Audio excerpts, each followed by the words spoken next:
like the interesting part of our story and journey so far is that, after actually ensuring, 4 or 5 million nights worth of bookings, we realized that insurance, at least the traditional approach to insurance, is just not the answer.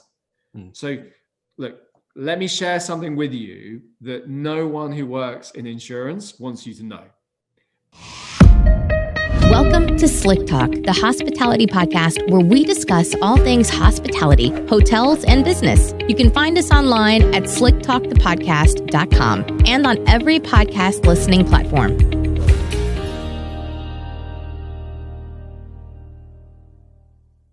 All right, everybody, welcome back to Slick Talk, the hospitality podcast. I'm your host, Will Slickers. Like always, never going to change unless I die and somebody takes over. But I'm here with Humphrey, who is the co-founder of Guardhog. And if you've been following along some stuff that's been going on, we had Leo Walton, who was also with Guardhog. He was on the Good Morning Hospitality show. So we're doing a little bit of a tag team here, going back and forth between co-founders and all sorts of stuff. So I'm excited to have you on podcast. Thank you for taking the time, of course, to record with me, and welcome to the show. Well, it's brilliant to be here, mate. Thanks very much for having me. Of course. And I'm pretty sure my audience is really tired of me saying this, but back in March, when we were at the Short Stay show, this has been a common theme from a lot of episodes since then. But it's a lot of people we met, a bunch of people like Damien Sheridan from the Book Direct show, and a bunch of other people that met in London, got to meet, get to know a little bit. And then here we are, 9 months, 8 months, 10 months down the road, all finally getting on the show. And you were one of those people too. We had a brief interaction at your guys' Guardhog booth.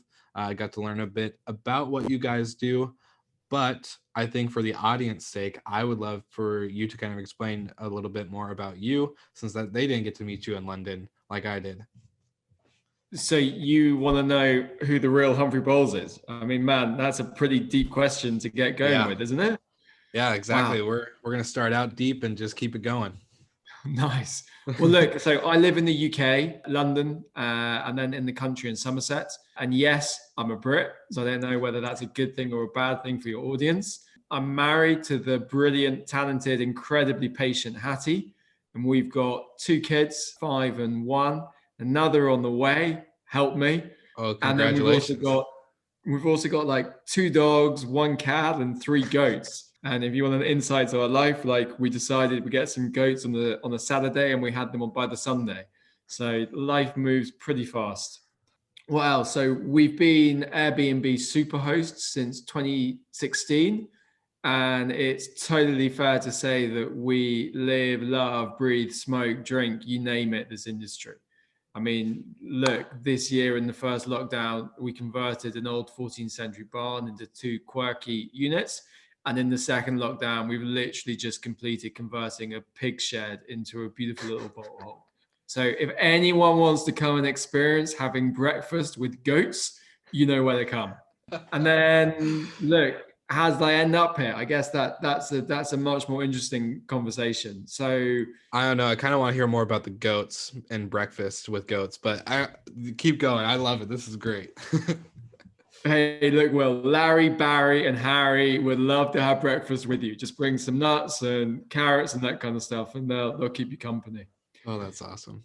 So yeah, what's I guess yeah, aside from the goats and being, creating these amazing experiences now during lockdowns, obviously you guys have been spending your time wisely, but how did you get into this industry prior to Guardhog? And kind of, I want to hear maybe your origin, all these great origin superhero movies that come out after the main movie.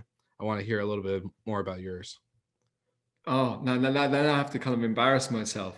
So I guess back at varsity, Edinburgh, if interested, I studied geography and politics, and looking back at it now, that really incorporated things like privacy, trust, identity, globalization, data, tech, societies. And then after graduating, I was one of those, okay, I need a job, but I have absolutely no idea what to do kind of grad. So I went and did the really sensible thing of getting myself onto an accountancy graduate training program with PwC.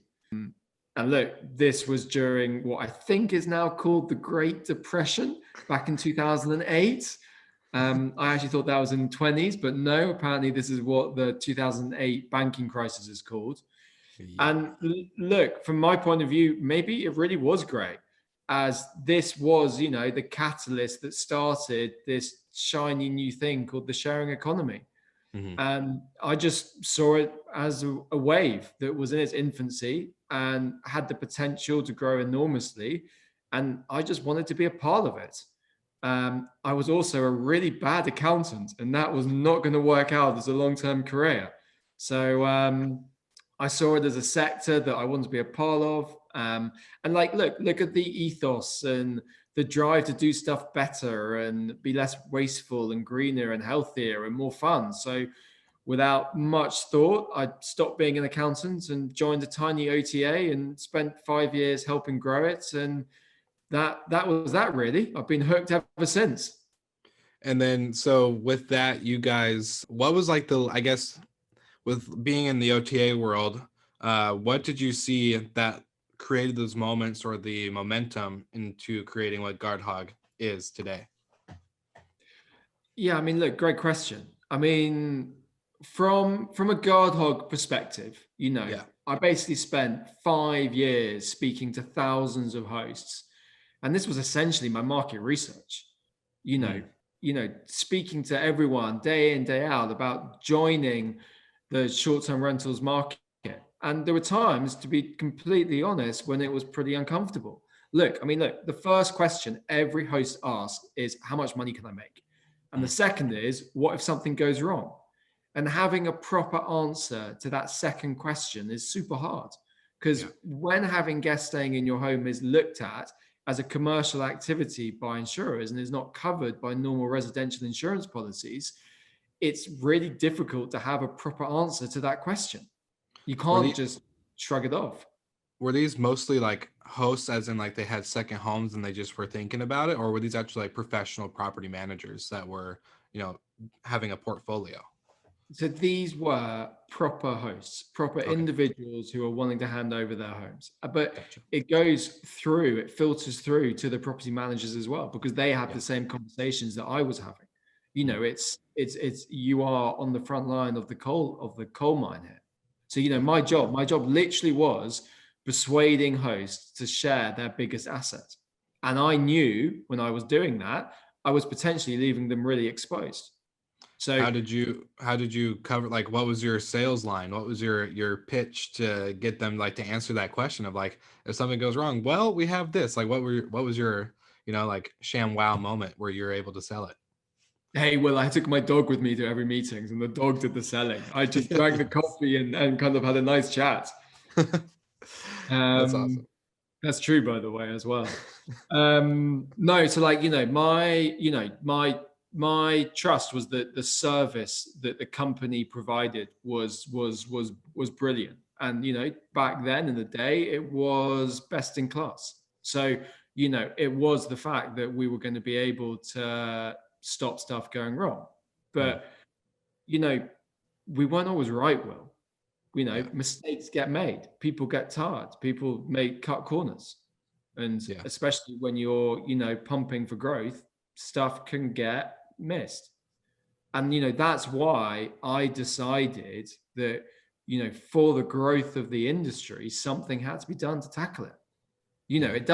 It doesn't take someone with a particularly big brain, which is lucky, because that means I've got a chance to see that without proper controls and risk management in place, that handing over the keys of your home to a stranger is going to be a roulette of good stays and stays of potential horror incidents such as shootings or brothels or parties or goodness knows what else. Yeah. Well, what was the like? So you've obviously seen it. You've had to work with it. Like you said, thousands of hosts and property managers and people that are thinking about putting their asset on the line to do this. How did you then quit your job and get to creating Guardhog? And what is Guardhog for all the guests or listeners that maybe don't know exactly what that may be? I mean, look, I loved my job. It was to me like it was the best job in the whole world. I mean, like Mm. who doesn't love going and seeing beautiful properties and meeting amazing, fascinating people? It was the best Yeah. job. But I wanted to make a real difference to the industry. I really wanted to solve this trust issue. So I got on board the Tiger and have just ridden it to try and bring on board this new trust, safety, risk management, insurance, and security type offering. And Mhm. if it is fair to say that this is still one of the biggest problems that the industry faces. We 100%. estimate the cost at 21.9 billion pounds dollars a year in damage and lost opportunity. So, when we're looking at Guardhog, both Guardhog and Superhog are key parts of the Guardhog Technologies family. And I would describe our business as a data-driven intelligence and risk management business focused on insurance, trust, safety, and security in the short-term rental sector. Now, look, as a stake in the ground, by properties covered, I think Guardhog is the leading short-term rentals insurance provider. And we hang our banner on providing brilliant, cost-effective insurance products for hosts, property owners, businesses operating in this space. And Yeah. just so people know, cover starts from like $6 a month to $80 a year kind of thing. So it's really cost effective. Yeah. Superhog is then our global risk management platform, and its mission is to create a future where it's easier for everyone to take better decisions and facilitate the taking of safer bookings. So Superhog aims to, look behind the profiles to reveal Mm. insights on those individuals and properties involved in the short-term rental industry that really can't be found anywhere else. And then we use this intelligence combined with AI and machine learning and all those, super buzzwords of the day to really prevent stuff going wrong in the first place. But it's all backed up by us so that all of our members have certainty. So how long ago did you guys start this? Like, what was the beginning chapter for all this tech and for the advancement and this mission? Oh, well, I love this question because, for me, people think about Guardhog as being insurance, but Mhm. you got to understand that, I didn't come from an insurance background. And by the way, my co-founder didn't come from an insurance background either. So we're both outsiders going into insurance. And Yeah. for me, the big realization was that Guardhog isn't really just about insurance. The interesting part of our story and journey so far is that, after actually insuring, 4 or 5 million nights worth of bookings, we realized that insurance, at least the traditional approach to insurance, is just not the answer. Mm. So, look, let me share something with you that no one who works in insurance wants you to know. Bring it. Insurance world is a suboptimal solution. Put it simply, no one likes making an insurance claim. They prefer their stuff or their house as it is. They don't want their home to burn down. So if you can stop a claim from happening in the first place, that is the ideal. Now, that is where Guardhog comes in. So when it comes to, short-term rentals, we believe that with the right tech risk management tools, you are actually able to control and minimize the risk, not just to the extent that it's manageable, but to the extent that it doesn't exist. And that's the game changer for both the short-term rentals and, quite frankly, the insurance industry. Well, it's And preventative maintenance, if you think about it. completely. Yeah. And what we've done is to develop a very tech-centric, fully integrated risk management platform that is able to prevent incidents from happening. And our tech incorporates guest, host, property screening, monitoring booking patterns, uses outsiders as well. So we're very much a collaborative platform rather than just a, in-house only tool set. And we think this is how protection should be delivered. So can I ask, I want to, as a property manager perspective, this is like my business brain coming on. For people like my parents, I'll use them as an example. They don't have a property management platform. They just solely are the old school, hosts that got into it 2000, maybe 11 ish, and just put it on Airbnb and Vrbo and call it good. They just manage it on those marketing platforms. So is Guardhog a solution that can come into people like that versus also people like me who have a property management platform, who have multiple properties across the country and focus on that type of service? Or is it a one or the other? No, mate, it's both. It's both. Like, we've built this platform for me, who is a host, and we built it for you as a property manager. And one of the key pieces that we see to winning is by being able to work with the breadth of hosts and guests within the short-term rental sector. It doesn't work in my eyes as only being able to work with the big businesses. Like trust can't become commercialized. It can't become a commodity. It has to be able to be used and distributed democratically and to everyone in order for it to have value. So yeah, I love that you just said that, because that just got me super pumped up. But with, oh gosh, that's so good. Okay, so with that though, so I love that the trust, it can't be one-sided. It can't just be, all right, all you professional property managers, here you go. But for hosts, what have you guys seen this type of, I'm trying to find the right word for it. There's a word I know, but either way, how have you guys seen the implementation of this in the industry really take off, let's take pre-COVID times, right? Before everything kind of went to shit, and in some cases went to shit, right? But let's talk about what has this done across, people that have used it, and what kind of data have you guys seen when it comes to the risk management aspect of everything?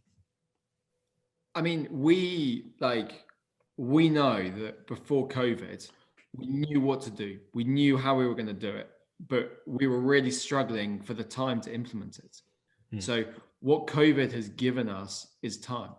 And this is not just unique to Guardhog. I know that this is something that the entire industry has benefited from, is tech development. And the leap forwards that we've seen in technology over the last 12 months have been absolutely extraordinary. And we are a great example of that.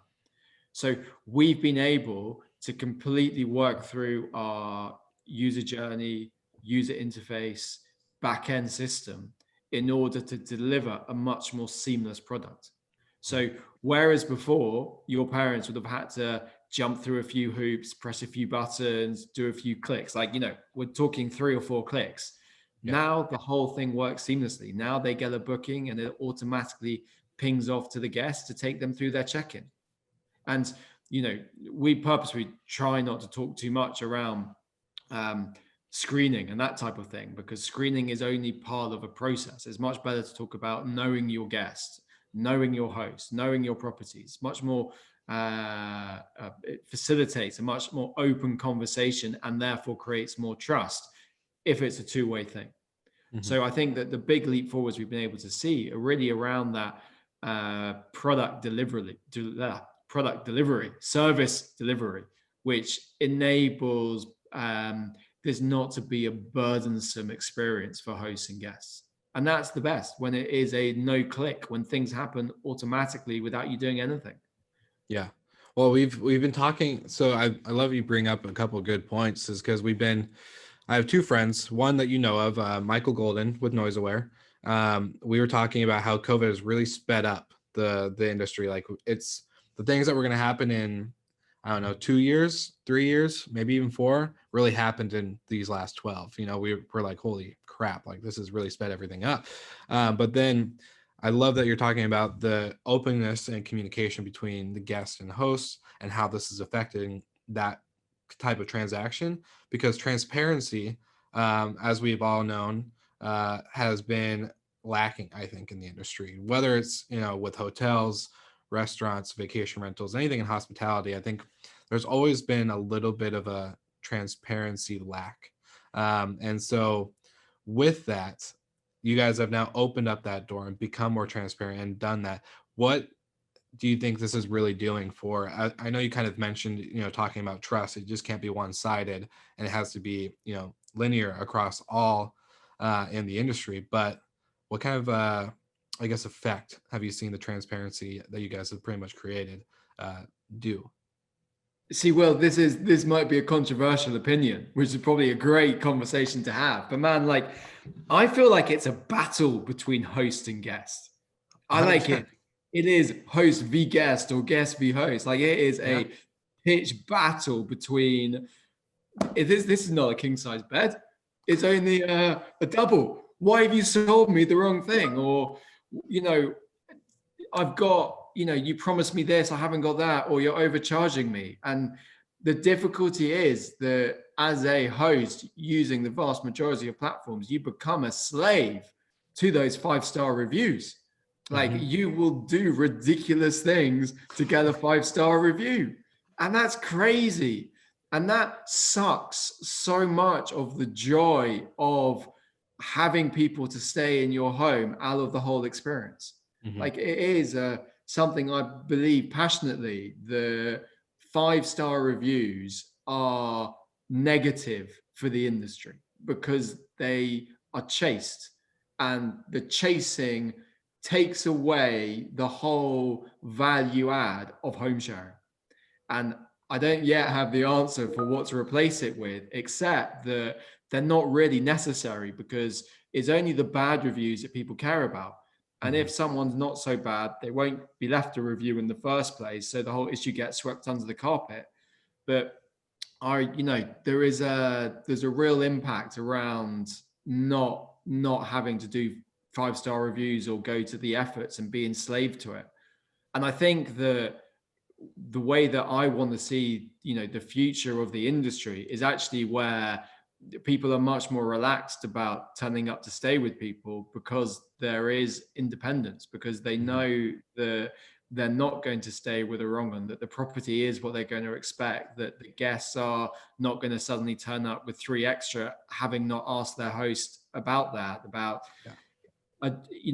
level of transparency. But that's never going to come from one OTA. That's only going to come from pooling together the breadth and the depth and the different fragments of home sharing into one place. That's a really interesting perspective. And I think like I've never heard anybody say that, especially on the show. Like that's super unique point of view. And I find it like really interesting because even during COVID, I think you're right. Like all I see in these like Facebook groups or even with clients or whatever is, well, the guest did this. How dare they? Like, like acting like the host is greater than thou, right? They're kind of on their high horse. And I've seen, it's interesting because I come from both hotel and vacation rental world. So I started in hotels, but then I, segued into both. And hotel side, it's always the guests. Like we take care of the guests, we take care of the guests, we take care of the guests. Vacation rentals, I like hosts or property managers, I've seen kind of in this, like there's those that are like all about the guest experience and they don't chase that 5-star review. They're just naturally, they're on top of their stuff. They have good quality. They're good communication, great systems in place. All that stuff is good. But then there's those hosts that are like, this guest left a diaper in the trash and I can't believe they did that. Like, oh my goodness. And they freak out about this whole thing and go off. And it's like not really hospitality. It's like they expect people to stay and not touch anything and be perfect and make the bed after they check out. So it's like, it's really interesting to see people that are like that. But then going into what you were saying with not having to worry about like the guest bringing in three other people or whatever, because like with hotels, I never question, like when I'm staying in a Marriott hotel, like I never question if my room's gonna be clean, if the check-in's gonna be nice and pleasant. Like I know what to expect. There's standards, there's quality control, the property's well maintained, the linen's great, the beds are great, all that stuff. With vacation rentals, there's such a diverse, inventory, huge. Yeah, but it comes down to price, doesn't it? It comes down to price and what you're paying. And if you're paying $100 a night to go and stay somewhere, you should expect a whole different ball game than if you're paying 250 or 500 or 1,000. And Yeah. that's the key. In some places you'll find are beautiful, but you're only paying $100 because the host, quite frankly, wants very little to do with you, and he just wants you to turn up, enjoy the place, and then disappear. And others where you'll pay a bit more and you'll get the full champagne on, how you doing the next morning. Okay, the coffee wasn't quite great. Let me go down to the Starbucks and get you a fresh coffee. But it's all about those expectations, isn't it? It's all about setting those expectations before people turn up so they know what they can expect. But it's still the price. People still pay money to go and stay. And therefore, there is always going to be an element of service. Interesting. So do you think this is going to change the, I guess I won't phrase it just like Jeremy did with Breezeway, but the quality control aspect of, as we're leading into 2021, the quality of property coming out? Or do you think this is going to, we're going to continue to see both flip back and forth?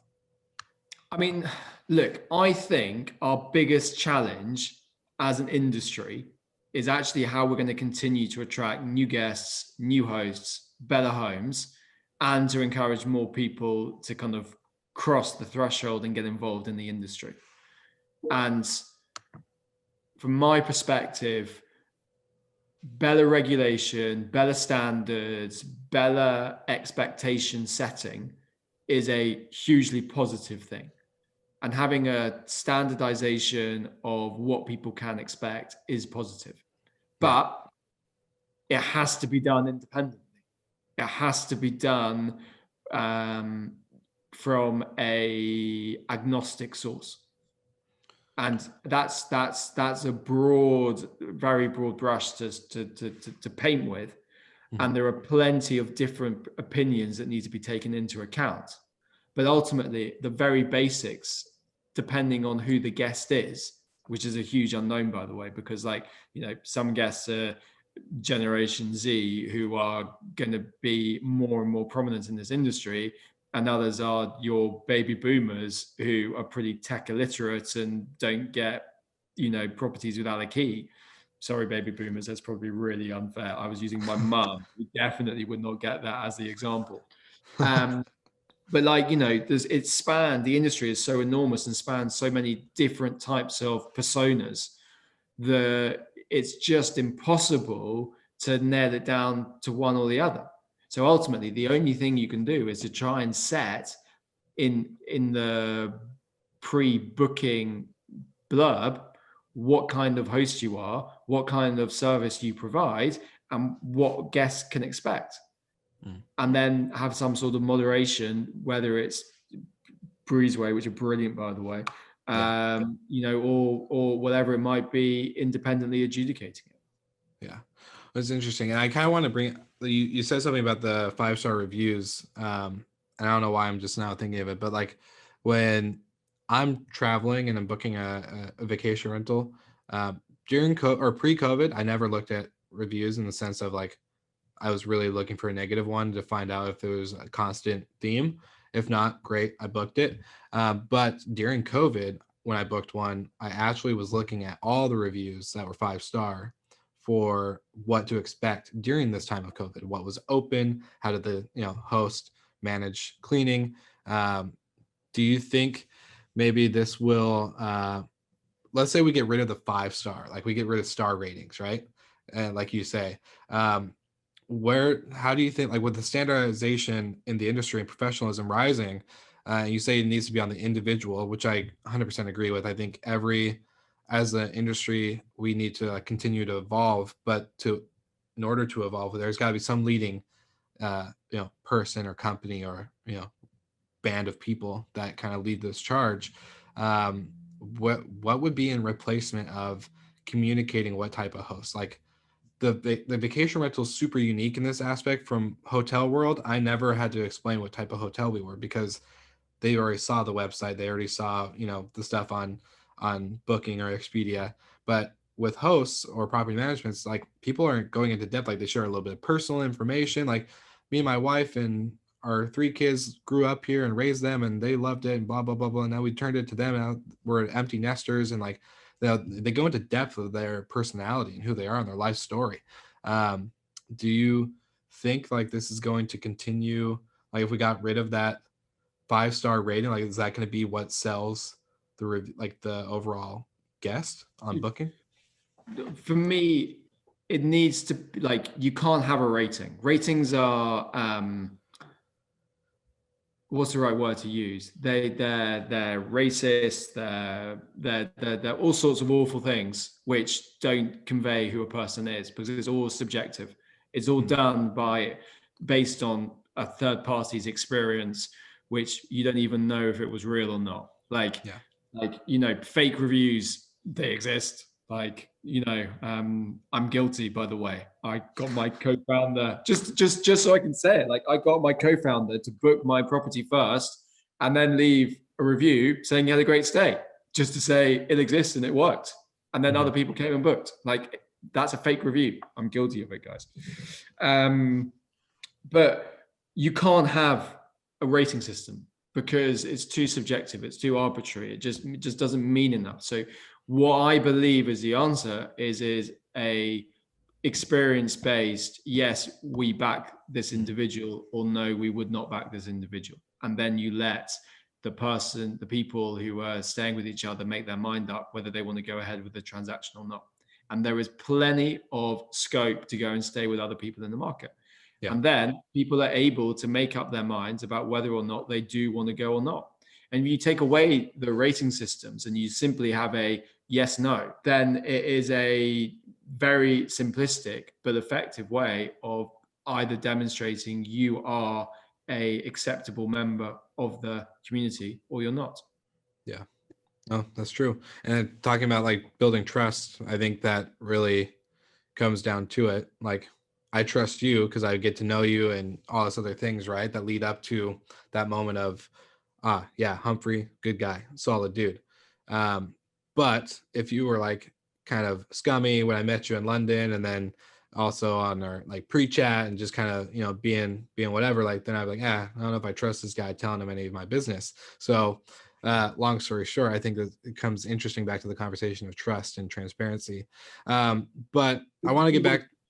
Just to jump in for 1 sec, but you see, this is why with our business, we don't, even though we don't do a rating. Everyone is you're either in, and 98% of people are in because they're the great guests and the great hosts, or you're out. And it completely takes away the subjectivity.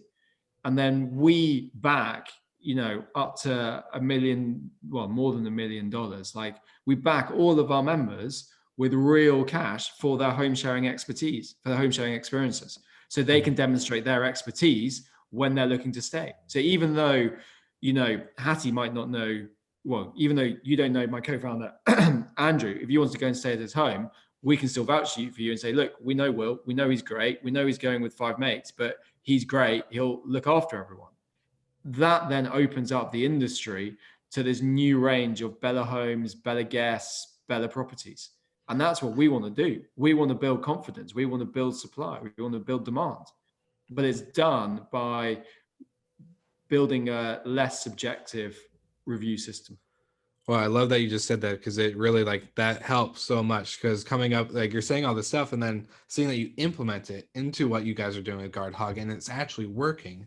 That's where it's no longer just it's no longer a concept. It's no longer a theory. It's something that is actually implemented and executed on, which I think is super cool. And that was kind of leading into my question, was like, where did all this come from, and like, how do you guys see this playing into a role of Guardhog? But you just answered the question before I could even ask it, so that's awesome. With that, I guess, what going into 2021, like, obviously you shared a little bit, but what are the hopes for the industry as we continue, like, especially with what you guys are doing at Guardhog? I mean, my view on COVID is that, to go cliched, what doesn't kill you makes you stronger. Yeah. And all the conversations I'm having within the industry now, everyone who is still here, they're all stronger, like so much stronger. Like, wow, have they done some cool stuff since COVID came along? So I think maybe before COVID, like growth in inverted commas was probably taking the lead at the expense of sustainable businesses. And I think that this pandemic has actually professionalized and recentered the industry and has forced it to really, face some hard truths and grow up. And my hope is that we're now in a place that is actually going to allow the industry to grow faster and stronger and better and quicker. And now, I'd hate to be a doom monger, Will, but I don't think 2021 is going to be that great. I think it's going to be fairly subdued. But I do think 2022 is going to be one hell of a party. Like, I think, from the middle to the end of next year, we're going to really see a ramp up in bookings, and that's just going to explode in 2022. People don't know what cabin fever is yet. Yeah. Let's get to the end of March and April, and then we will know what cabin fever is. But until then, it's going to be a little bit disappointing, but that allows for more development, allows for more brains to sit around the table and build better plans. Yeah, no, I was just talking to my girlfriend last night. We were saying, I don't think everyone just thinks like 2021 is like in a couple weeks away. We're almost there. We've almost made it. It's like, no, it's still going to be pretty crap. Like until like you said, I think last quarter of the 2021 year, and then 2022, like you said, we're going to see a boom. My question to you, which I asked Leo as well on Good Morning Hospitality, was, do you think the vacation rental or hospitality industry as a whole is ready for that boom of bookings and reservations and travel, as we've been kind of quiet and sleepy, but seeing some kind of pickup with drive-to destinations and a few other things like that? Do you think we're ready? Hell yes. No one's been sleeping. No one's been snoozing that I know of, at least. Everyone has been busy, noses down, grinding away. Like, this is a cutthroat world and industry. Yes, we get on really well. We love each other. It's fun to hang out. It's fun to chat. It's fun to see how everyone's doing. But it's cutthroat. And anything that you can do to get ahead, people will do. And, now is the time to implement upsells, cross-sells in the right way, but now is the time to really put in place the tools that are going to make your business go faster, go quicker. Because if you don't, someone else will, and by the way, they already are, and therefore you're missing out. So if you're not doing it, you're missing something. And that, it's the same with us as well. There's always new tech, there's always new stuff that we're building, and that's the fun, that's the joy, that's that is the industry that we're working in. And geez, it's a good one. Now, this is a random question. I've been working on this other idea for the show. Is it about goats? Yes, it is actually. I'm just kidding. No, but I have been, so long story short, been creating this concept that we did the awards for earlier this year called the Destination Air Award. And the definition is people that are wired to create remarkable experiences that are anticipated and shared. Now, I've been wanting to ask a lot of my guests on the show, friends, entrepreneurs in the industry, outside of the industry, this question. Do you feel like you are wired to create, or did it somehow come to become like that? Like you were wired from the beginning to create, and like you just said, you're creating new things. There's always new tech. There's always innovation. That's the joy, the excitement. Do you feel like you were wired to do that from the beginning, or did it just kind of become as time became on? I put myself in the wired camp. Awesome. That's what I just wanted to know. Yeah, I put myself in the wired camp. Always have been. Always. That's fun. Perfect. Yeah, it's just like I know another podcast out in the world called Born or Made. So we're born this way, or we're made this way through time. But I like the wired to create option.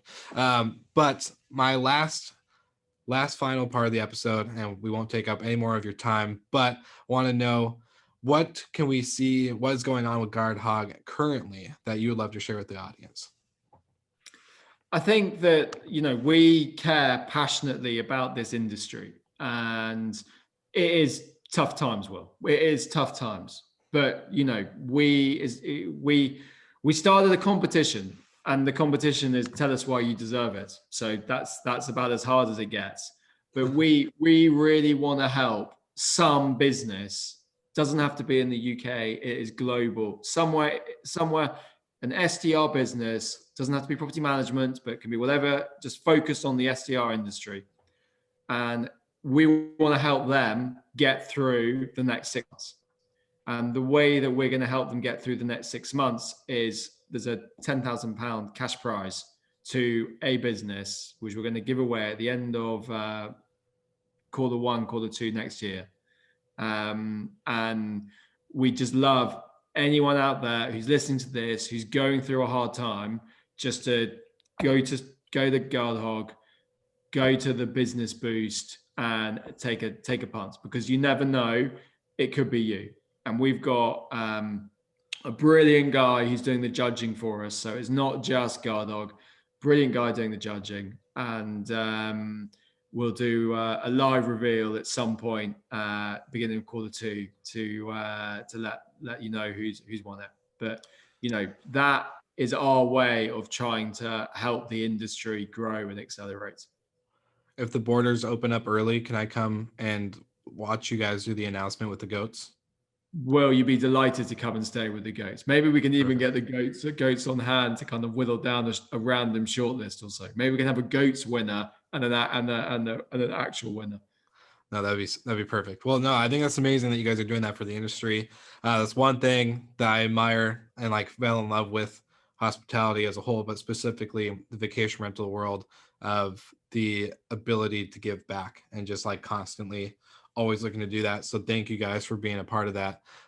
For all the listeners, I will tag the boost campaign in the show notes, so that way you don't have to go on Google or do anything. It's really going to be easy right there, the click of a button. So don't miss it. Go submit if you're going through a hard time. And Humphrey, I just really appreciate you taking the time to chat with me today.